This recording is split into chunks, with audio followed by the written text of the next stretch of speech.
March 20 ಶುಕ್ರವಾರದಂದು ಸರ್ಕಾರಿ ತೈಲ ಮಾರುಕಟ್ಟೆ ಕಂಪನಿಗಳು ತಮ್ಮ ಪ್ರೀಮಿಯಂ ಪೆಟ್ರೋಲ್ ಬೆಲೆಯನ್ನು ಲೀಟರ್ಗೆ ₹2 ಹೆಚ್ಚಿಸಿವೆ. ಆದರೆ ನಾರ್ಮಲ್ ಪೆಟ್ರೋಲ್ ಮತ್ತು ಡೀಸೆಲ್ ಬೆಲೆಗಳನ್ನು ಬದಲಾಯಿಸಿಲ್ಲ. BPCL ಸ್ಪೀಡ್, HPCL ಪವರ್ ಮತ್ತು IOCL XP95 ಸೇರಿದಂತೆ ಲೀಟರ್ಗೆ $2.09 ಇಂದ $2.35 ವರೆಗೆ ಹೆಚ್ಚಾಗಿದೆ.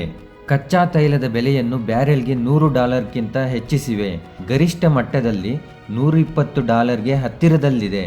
ಭಾರತದ ಆಮದುಗಳ ಮೇಲೆ ಹೆಚ್ಚಿನ ಅವಲಂಬನೆ ಇರುವುದರಿಂದ ದೇಶವು ತನ್ನ ಕಚ್ಚಾ ತೈಲದ ಸುಮಾರು 85-90% ರಷ್ಟು ಕಚ್ಚಾ ತೈಲದ ಅಗತ್ಯಗಳನ್ನು ವಿದೇಶಗಳಿಂದ ಪೂರೈಸುತ್ತಿದೆ.